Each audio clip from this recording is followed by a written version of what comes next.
के साथ है यही। तो आपको समझ में आ रहा है कि अब समझ में आया, बाद में भले वो पिटे, वो पिटने को भी तैयार, उसको पता भी है कि बाद में पिटाई पड़ेगी, लेकिन वो करे क्या कि वो इंद्रियों की पीड़ा उससे सही नहीं जा रही। तो उसी प्रकार ये जीव का है, माने इसको पता भी हो कि इसके फल में नरक होगा, और फिर इन 5 इंद्रिय के विषय भोग दुख देने वाले ही हैं, बाद में पछतावा ही है और कुछ नहीं है। लेकिन पहले तो ये झेलता है, लेकिन जब उसकी पीड़ा सही नहीं जाती तो फिर उन विषयों में छलांग लगा देता है। जैसे कोई व्यक्ति बहुत दुखी होता है ना, तो पहाड़ पे से कूद के सुसाइड कर लेता है, नदी में कूद के मर जाते हैं। तो वो कूदना किस बात का प्रतीक है?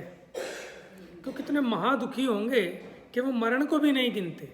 अब इसमें और आएगा आ मरण विषयों को नहीं छोड़ते वो, कि मरण की कीमत पर भी, ऐसा विषयों का स्वरूप है। अगली गाथा देखिए, 64 नंबर में कहा, जैसिम विषयेषु रति, माने जिनकी विषयों में रति है, माने आसक्ति है, जिनको ये विषय भले लगते हैं, सुहावने लगते हैं। तेसिम दुखम वियाण स्वभाव, उन्हें स्वभाव से ही दुखी जानो। यहाँ स्वभाव से, अरे स्वभाव से तो सुखी होते हैं, क्या स्वभाव से भी दुखी होते हैं?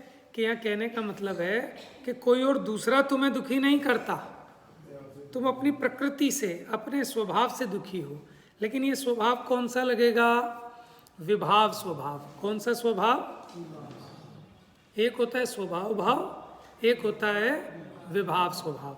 तो ये अपने विभाव स्वभाव के कारण स्वयं की अपनी ही मान्यता से दुखी होता है, कोई दूसरा इसको दुखी नहीं कराता। इसलिए कहा कि उनको स्वाभाविक दुखी जानो, उन्हें दुखी करने के लिए कोई रोग अलग से नहीं चाहिए, कोई गरीबी, कोई मार पिटाई, कोई प्रतिकूलता और कुछ नहीं चाहिए। जिनके चित्त में विषयों की आशा है वो स्वाभाविक दुखी हैं, और नहीं है तो आप एग्जाम्पल देख लेना, प्रैक्टिकली देख लेना कि कोई अच्छा भला सीधा साधा व्यक्ति हो, उसे अगर दुखी करना हो तो उसके चित्त में विषयों की आशा जगा दो। एक बच्चा शांत बैठा हो मस्त, उसको कहें भाई हमें खिलौना लेने चल रहे हैं, खिलौना लेना है क्या? देखो ऐसा कंसंट्रेशन होना चाहिए जिसमें लोगों अपने काम में पूरी तबीयत से, शर्मा रहा है, सुन सब रहा है, सुन रहा है कहानी? हाँ, तो क्या कह रहे थे?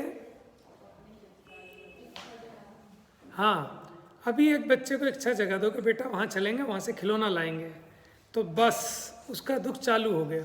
अभी जब तक आपने कुछ नहीं कहा था तो ठीक था, लेकिन जहाँ उसे कि बेटा तेरा बर्थडे आ रहा है ना, तेरे बर्थडे पे क्या लेगा? बोलेगा अच्छा वो चीज़ दिलाएंगे। कौन से वाली दिलानी? तो पसंद करके रखियो और फिर हमें बताइयो कहाँ से दिलानी है।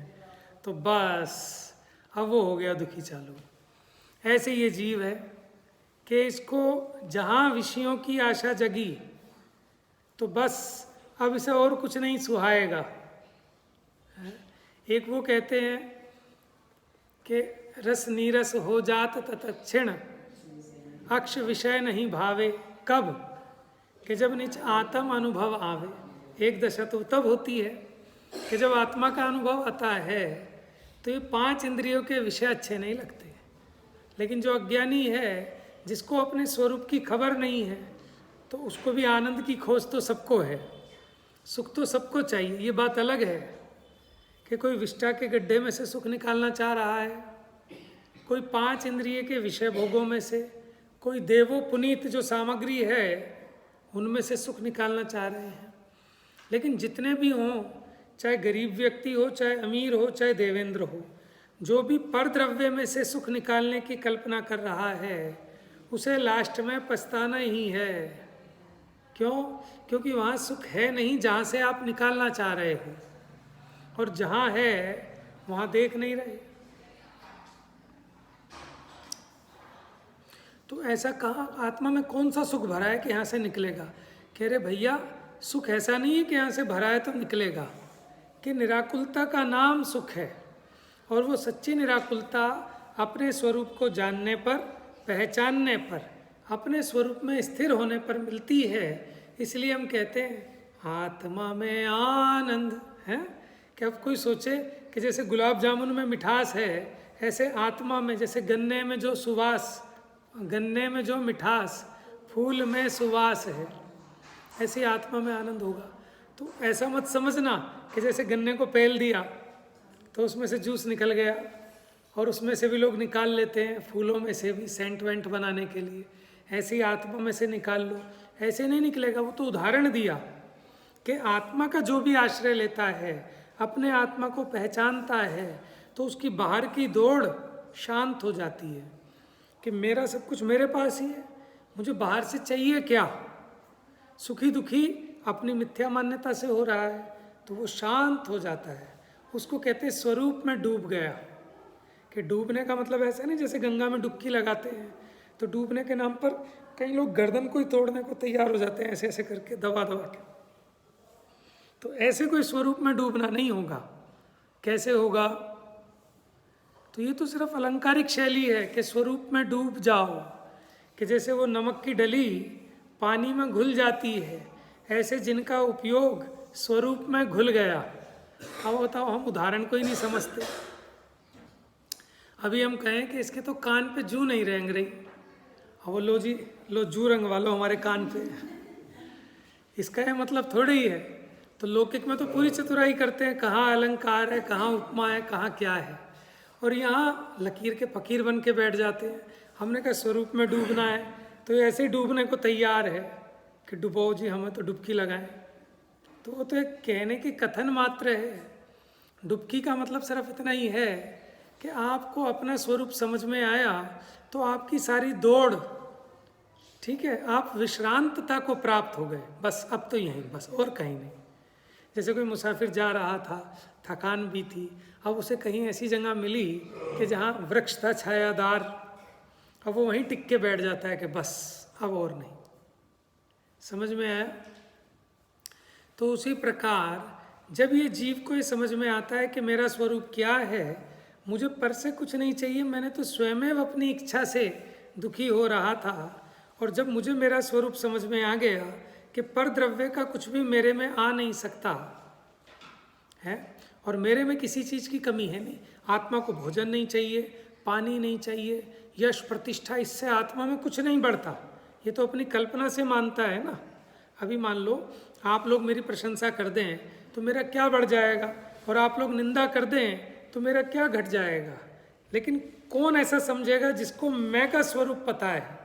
लेकिन जिसने अपने मैं पने को ये 65 किलो का माना है, 5.5 फुट वाला माना है, ठीक है, किसी ने अपने को धनी माना, किसी ने रूपवान माना, किसी ने अपने को फलाकुल का माना, किसी ने अपने को धनी माना, तो वो इस चीज़ों से अपना तोल करता है और इन्हीं के आधार पर दूसरों को भी छोटा और बड़ा काउंट करता है।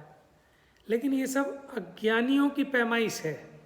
जो ज्ञानी है वो इससे नहीं तोलते। समझ में आया? वो तो अंदर की शांति से, समता से, वो परिग्रह की बात नहीं है कि गरीब है तो ये सुखी होगा और ये अमीर है तो ये सुखी होगा, कि नहीं। जिसको संतोष है, जिसको तृप्ति है, वो सुखी है, और जिसको अतृप्ति है वो दुखी है। आपकी थाली में 10 व्यंजन रखे हैं लेकिन आपको संतुष्टि नहीं है तो आप दुखी हैं। और एक व्यक्ति को 2 रूखी रोटी नमक के साथ दे दी लेकिन बहुत खुश है, संतुष्ट है, संतुष्ट है, तृप्त है तो खुश है, और वहाँ उसे संतोष ना हो तो दुखी है। बाकी तो कोई लाइन है नहीं। अब तो एक बार सुना था कि साहब बेटी की शादी की और भाई साहब 56 व्यंजन थे, पूरे गिनती के 56 व्यंजन। मैंने कब की बात, 20 साल पुरानी बात, कि साहब हमारे एरिया के लाला थे मोटे, कि पूरे 56 कहते हैं जैसे 56 भोग बनवाए, तो 56 मिठाई थी गिनती की। अब तो 200 की गिनती नहीं, समझो लोग 200 मिठाइयाँ बनवा लेते हैं। तो इसमें कहीं कोई तोल है ही नहीं, और इससे क्या बड़ापना है। लेकिन मान रहा है बस 2 मिनट के लिए, कोई कहे सेठ जी मज़ा आ गया, आपने तो बस आप हो असली सेठ, तो वो उसमें से राजी हो गया। किसी को सजा देनी हो ना तो क्या सब चीज टेस्ट करते हैं। हाँ, उसके लिए बहुत बड़ी सजा है, वो कर नहीं सकता कोई। अभी भी ऐसे लोग हैं जो एक एक बार में 1 किलो मिठाई खा जाते हैं, माने जो थोड़े से गांव वाले हैं। सारे टेस्ट करने को बोले ना तो कोई नहीं। आइटम बहुत हो गए ना, पहले तो बस एक बूंदी का लड्डू होता था, एक छोले, एक पूड़ी। मतलब कुछ कम थे, अब तो ये ज्यादा कर दिए। चलिए, टेस्ट नहीं हो सकती। तो आप साथ साथ इस बात को भी समझना कि हमें खाली शब्दों पे नहीं जाना, क्योंकि शब्दों में उलझकर तो फिर हम स्वरूप को नहीं पकड़ पाते। ठीक है ना, भाव भासना होनी चाहिए, उसके अंदर में फील होना चाहिए। तो आनंद ऐसे ही आएगा और कहीं से आनंद नहीं आएगा। हमें क्या लगता है, जैसे गन्ने का जूस पी लेते हैं या कोई मीठा शरबत पी लो, उसके बाद जैसी मिठास आती है, ऐसे कुछ अनुभूति में होता होगा कि ऐसा कुछ नहीं होगा। और जो इसकी खोज करता रहेगा ना, तो फिर वो हमेशा ज़िंदगी भर यही कहेगा, भैया कैसे होगी ये आनंद, कैसे आएगा आत्मा का। कि पहले तो आप समझो कि आत्मा क्या है और उसका आनंद क्या है। दुखी कहाँ से हो रहा है पहले ये समझो। तो दुख के कारण को छोड़ोगे। टोडरमल जी ने लिखा कि दुख का ना होना वही सुख है। यही लिखा है कि दुख का नहीं होना वही सुख है।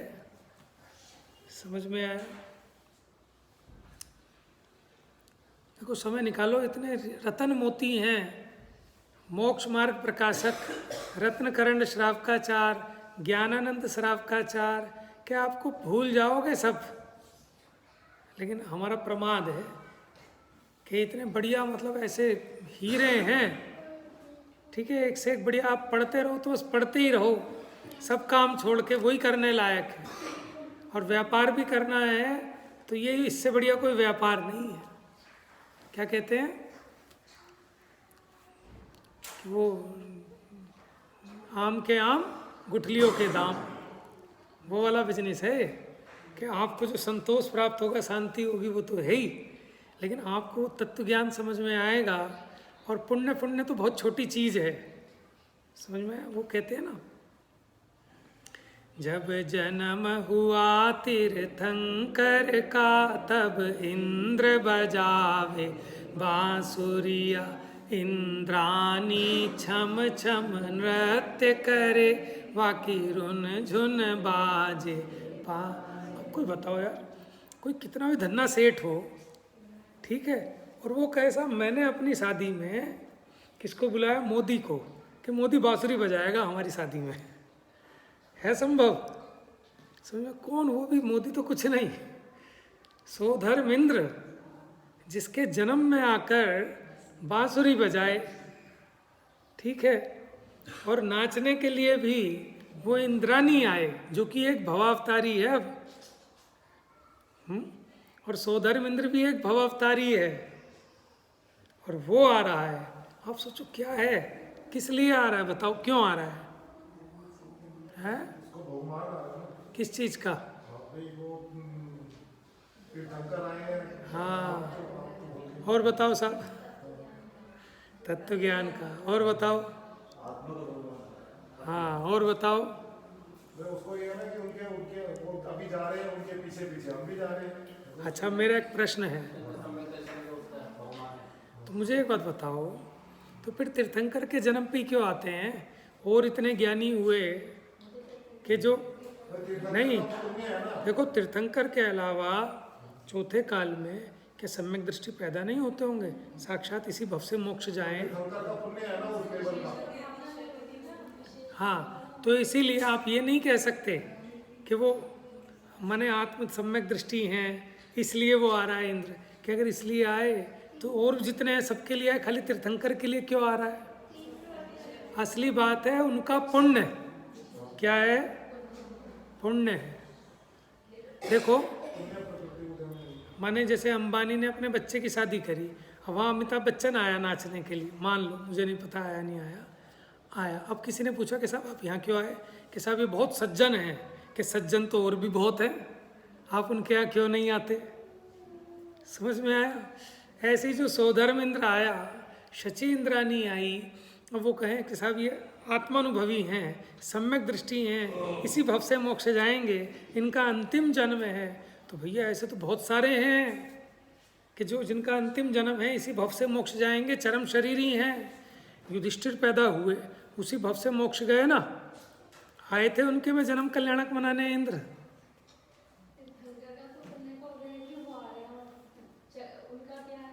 किनका?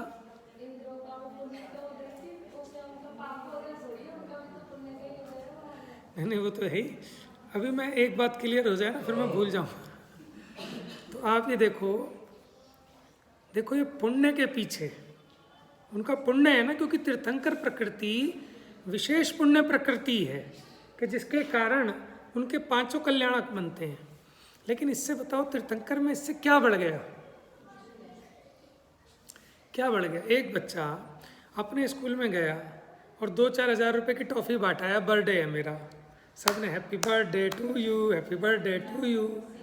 फ़ायदा हुआ कि नुकसान हुआ उसका, ये बताओ। पापा के 2-4 हज़ार रुपये उसने ठिकाने लगवा दिए। सबने पूछा, सबने विश किया क्लास में, समझ में आया? तो ये तो मान्यता की बात है। और कोई दूसरा व्यक्ति सोचे, देखो हर एक की अपनी अलग अलग सोच है ना। कोई कहे पागल है क्या, गरीब आदमी हो, वो कहेगा अपने घर में खाने को रोटी नहीं है, तू टॉफ़ी बांटेगा। समझ में आया? तो कहेगा भैया हमें कुछ नहीं चाहिए, चाहे हमारे हैप्पी बर्थडे की जगह तुम माने सैड बर्थडे कह लो। उसके लिए समझदार बच्चा चाहिए, समझदारी होगी वो ऐसा सोचे। कहने का मतलब ये कि खाली बच्चे की बात नहीं, हम और आप भी उससे कम नहीं हैं। हम अपने बच्चे को तो कहेंगे तू पागल है क्या, वैसे तू किसी को एक पेन दे के राजी नहीं, कोई तेरा पेन ले ले तो रोएगा, और अब तुझे इतने सारे पेन ला के दो, 100 पेन बांटेगा तू स्कूल में। तू इतना बड़ा दिलदार कहाँ से हो गया भाई? कहाँ से आ गया इतना दिल उसमें? देखम देखी भी है और उसकी भी मान कसाई है। सब कहते हैं ना बच्चे मन के सच्चे, कि कैसे सच्चे हैं? वो भी तो संसारी हैं, वो भी अज्ञानी, वो कोई सम्यक दृष्टि थोड़ी ही है। तो उनकी भी मान कसाई काम कर रही है वहाँ, कि हमारी भी इज्जत है क्लास में। हम भी, उसने 10 का बांटा तो हम 12 का बांटेंगे, हम 15 का बांटेंगे। तो ऐसे हम और आप कर रहे हैं कि ये बचपना है, इसी का नाम तो बचपना है। तो ज्ञानी जीव यही कहते हैं कि नादान है। ये सब हम नादानियाँ कर रहे हैं और इसी में खुशी का कुछ ढूंढ रहे हैं, लेकिन सुख होता नहीं। थक जाते हैं, फिर विषय को पलटते हैं कुछ और। अब बांट दिया था, अब इनसे वापस खींचना चालू करो तो शायद सुखी हो जाएंगे, फिर नहीं होते। तो बस विषय को पलटता रहता है सुख की कल्पना में। और अब जब इसको ये समझ में आएगा कि सुख का सही स्वरूप क्या है, ये इसका कच्चा चिट्ठा कि जिसे तुम सुख कह रहे थे, जिसके पीछे भागे भागे फिर रहे थे, वो सुख नहीं है।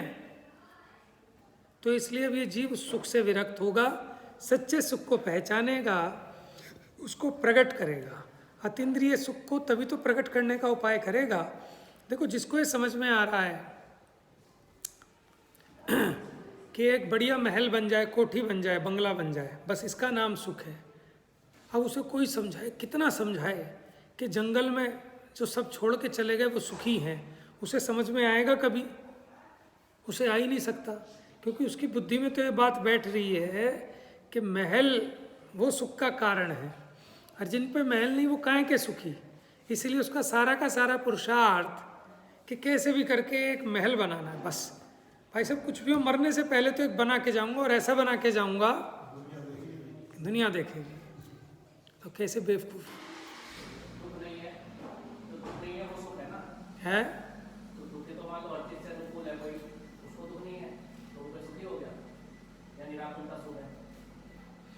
देखो वो क्या परिभाषा कह रहे हैं कि ऐसा नहीं है कि सुख के नाम पे कोई अलग से कोई चीज़ आएगी। उसके लिए वहाँ ये समझाया कि दुख का ना होना वह सुख है। और दुख किसे कहते हैं? आकुलता, उसका ही नाम तो दुख है, खाली सामग्री की बात नहीं।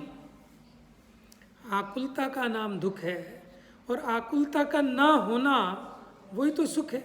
लेकिन अज्ञानी जीव को तो नहीं पता ना, वो तो इन सामग्रियों से सुख मानता है। तो उसी को तो समझाना, और हम भी उसी में हैं। कोई अलग से किसी के लिए थोड़ी बात कर रहे हैं कि जो इस होल से बाहर है। और ये नहीं कि मेरा मुंह इस तरफ है तो मैं आपके लिए कर रहा हूँ, कि मैं भी स्वयं को समझा रहा हूँ, आप भी अपने को समझाओ। ये जिनवाणी तो सबके लिए है, ठीक है ना। लेकिन हमें तो यही लगता है ना कि महल का नाम सुख है, हमें थोड़ी मानते हैं कि निराकुलता का नाम सुख है। और अगर कदाचित गहराई में जाके देखे भी तो खुद आकुलता उठाई अब उस अकुलता को मिटाने के लिए कि इतना बड़ा महल मिल जाए, कि कहाँ से मिल जाएगा, जिंदगी नप जाएगी तेरी, लेकिन वो नहीं होंगे तेरे भोग मनोरथ पूरे। ये तो किसी के नहीं हुए आज तक, तेरे तो कहाँ से होंगे? इंद्रों के, नरेंद्रों के, इनके नहीं हो पाए, उनकी इच्छाएं इतनी है। अगर यही हो जाती तो यही मोक्ष हो जाता ना फिर, कि कोई क्यों, जो संसार विषय सुख हो तो तीर्थंकर क्यों त्यागे। जिन तीर्थंकरों की सेवा में इंद्र लगे हैं, ठीक है ना, तो वो इन भोगों को छोड़ के क्यों जा रहे हैं भाई साहब? वो तो लेके आ रहे हैं वहाँ से आपकी सारी भोजन सामग्री, आपके वस्त्र, आपके साथ खेलने वाले आपके साथी, वो सब देव गति से आते हैं, यहाँ की कोई चीज़ यूज़ नहीं करते वो। समझ में आया? अब ये बताओ कि वो छोड़ के जा क्यों रहे हैं? या तो वो उनका दिमाग खराब हो गया या हमारा दिमाग खराब है। समझ में आया?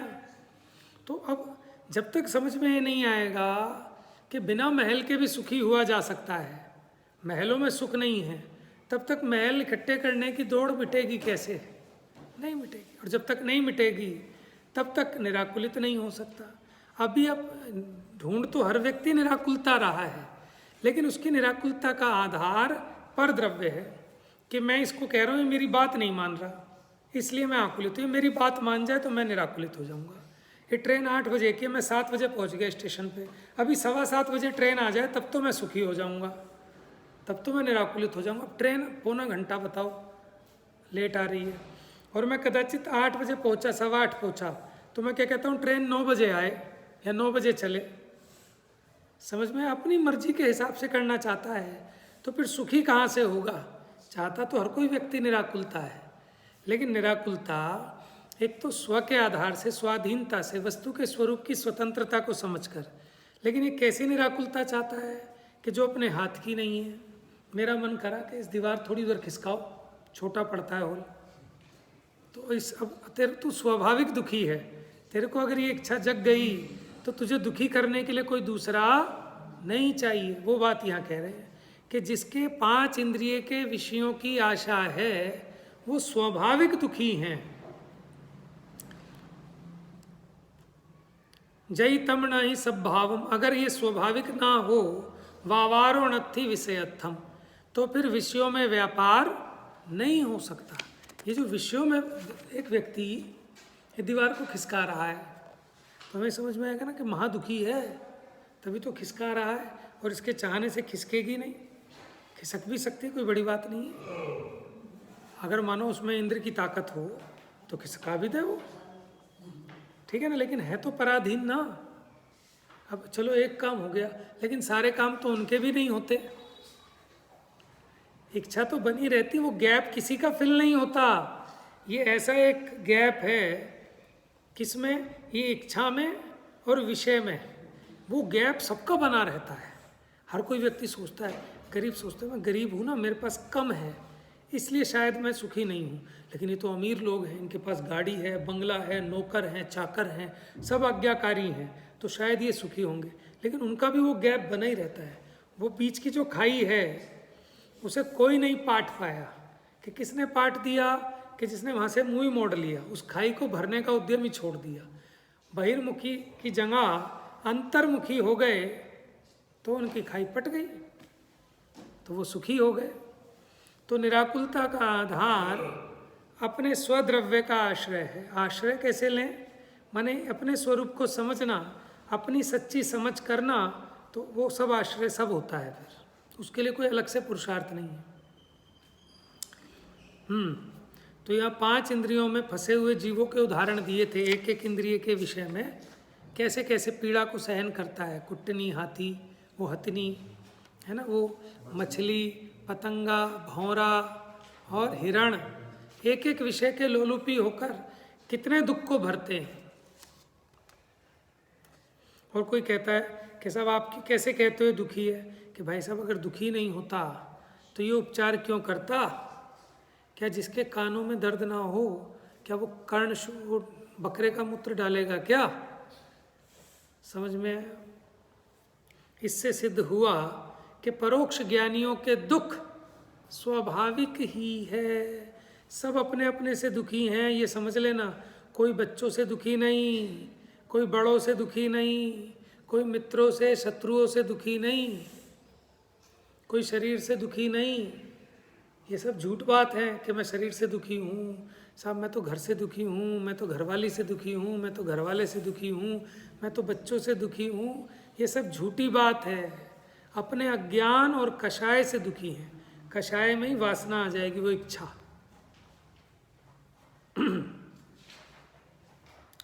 अब मुक्त आत्मा के पेज नंबर 113, मुक्त आत्मा के सुख की प्रसिद्धि के लिए कि जो मुक्त हो गए, जिनके शरीर ही नहीं है, जिनके इंद्रिय ही नहीं है, इंद्रियों के विषय ही नहीं है, वो भी तो सुखी हैं। तो शरीर सुख का साधन होने की बात का खंडन करते हैं। जो लोग ये मानते हैं भैया बिना इंद्रियों के तो मजा ही कैसे आएगा, कि इंद्रिय ही नहीं है जिनके, तो फिर तो वो सुखी नहीं होने चाहिए। लेकिन तीनों लोक में सर्वोत्तम सुख है तो एक सिद्धों के है। सिद्ध भगवान के शरीर के बिना भी सुख होता है। तो यहाँ एक गाथा में बात समझाई, पप्पा इट्ठे विषय। पप्पा माने प्राप्त करके, इट्ठे माने इष्ट विषयों को, फा से ही माने स्पर्शन आदि इंद्रिय के जो विषय स्पर्शन आदि। समसिदे सहावेण माने उनका आश्रय लेकर स्वभाव से परिणमाणो अप्पा के आत्मा परिणमित होता है। किस रूप परिणमित होता है? स्वयमेव सुहम, अपने आप ही सुख रूप। अब कहते जो इंद्रिय सुख भी जिसको आप कह रहे हो ना सुख आया, तो वो सुख भी इंद्रिय में से आया कि आत्मा में से आया? क्योंकि आत्मा ही तो सुख रूप से परिणमित हुआ। कोई इंद्रियां और ये शरीर तो सुख रूप परिणमित होते नहीं, होता तो आत्मा ही है। तो फिर अब बताओ, अब यहाँ तो ये सिद्ध कर दिया कि अतीन्द्रिय सुख का साधन तो आत्मा ही है, लेकिन ये जो इंद्रिय सुख है उसका साधन भी आत्मा ही है। तो यानी सुख दुख रूप परिणमित होना ये तो आत्मा का अपना विशेष गुण है।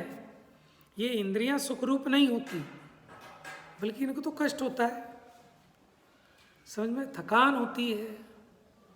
तो कौन सुखी होता है? आत्मा, क्योंकि अपनी मान्यता से।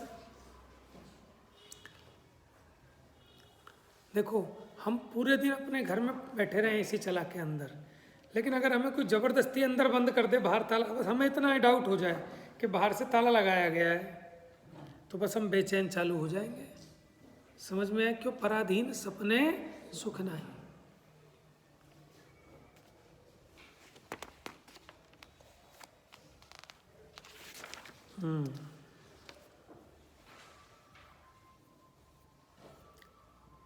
भावार्थ देखो, सशरीर अवस्था में भी आत्मा ही सुखरूप परिणति में परिणमन करता है। Page number 114।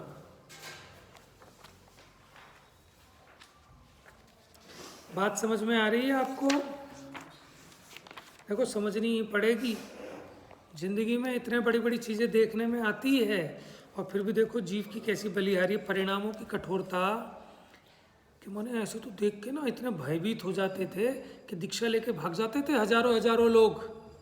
पुराने टाइम में ऐसा कोई हो जाए जैसा कि अभी हुआ है ना, पंडित संजीव गोदा जी का जो हुआ, तो ऐसे कोई देखे तो वहाँ तो भाई साहब एक व्यक्ति दीक्षा लेता था, उसके साथ हजारों दीक्षा ले लेते थे। लेकिन अपने परिणाम देखो कैसे पत्थर जैसे हो गए। अपने को लगता ही कहाँ है कि ये तो उनके साथ हुआ है, हमारे साथ थोड़ी होगा। समझ में? कितने कितनों को कोरोना ले गया, वो ले गया, कि साहब ये तो बेवकूफ़ थे, मर गए, हम कोई बेवकूफ़ थोड़ी ही हैं। उनके पास तो ढंग का डॉक्टर नहीं था, हम पे तो ढंग का डॉक्टर है। उन्हें तो ऑक्सीजन का सिलेंडर नहीं मिला होगा, हमारी तो सब व्यवस्था है, जान पहचान है, कि भैया वो गए हैं जिन्हें सब मिल गया।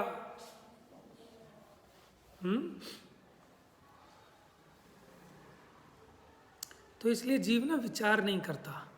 वो ये विचार करे तब ये न सुधरे, ऐसा हो नहीं सकता, क्योंकि इसको होश ही नहीं आ रही विचार करने की।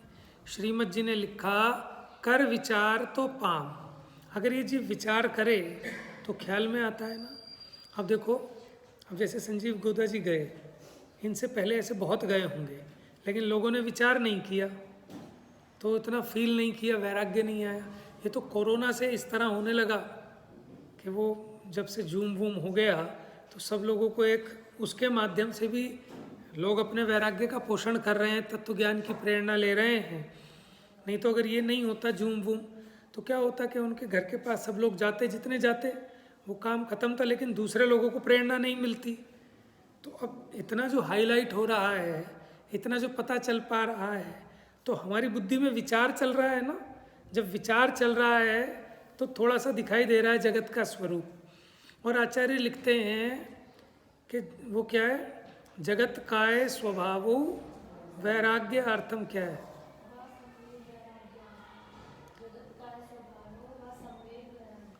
जगत काय स्वभावो वा संवेग वैराग्यार्थम, तत्वार्थ सूत्र जी का सूत्र है कि जगत और काया के स्वभाव का विचार, कि देखो जगत का स्वरूप कैसा है और इस काया का स्वरूप कैसा है। तो इसका अगर आप स्वरूप का विचार करेंगे तो क्या होगा, आपको संवेग, संवेग मैंने होता है कि धर्म में उत्साह, और वैराग्य, वैराग्य माने ये जो 5 इंद्रिय के विषय भोग थे, इनसे आपको वैराग्य कि कैसे लगेंगे, ऐसे लगेंगे जैसे नाग कारे हैं। समझ में, काले नाग जैसे लगेंगे, कि जैसे काले नाग को देखकर आदमी भागता है, ऐसे इन भोगों को देखकर ये ज्ञानी जीव भागता है। वो कौन सी पूजा में आता है, रविंद्र पंडित जी की पूजा है उसमें आता है।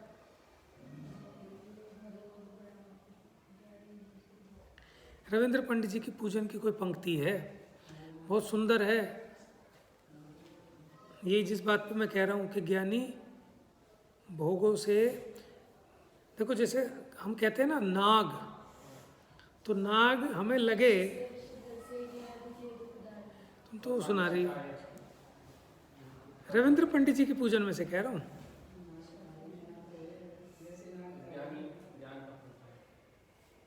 चलो ख्याल में आएगी तो बताऊंगा। तो देखो हम कह देते हैं कि भुजंग जैसे हैं, काले नाग जैसे हैं, लेकिन ऐसे लगता है काला नाग अभी आ जाए, कैसे भागेंगे, कैसे भागेंगे एकदम। उसी प्रकार ये भोगों को देखकर, भोगों के ऊपर एक पंक्ति कोई पूजा की बड़ी सुंदर है कि ज्ञानी मानो आयुध से लगते हों, मानो आयुध से लगते हो तब त्राण स्वयं में ही। अभी तो पढ़ा था हमने उस दिन, पंच बालेती की पूजा में है ना, किसकी वीतराग पूजन में क्या है, इसके पहले की लाइन क्या है कि भोगों के नाम मात्र से भी कंपित मन हो जाता। ठीक है, भोगों के तो नाम मात्र से भी कंपित, माने क्यों उसको दिखाई देता है पनिशमेंट है। अज्ञानी को क्या लगता है गिफ्ट है, और ज्ञानी को भोग कैसे नजर आते हैं कि पनिशमेंट है।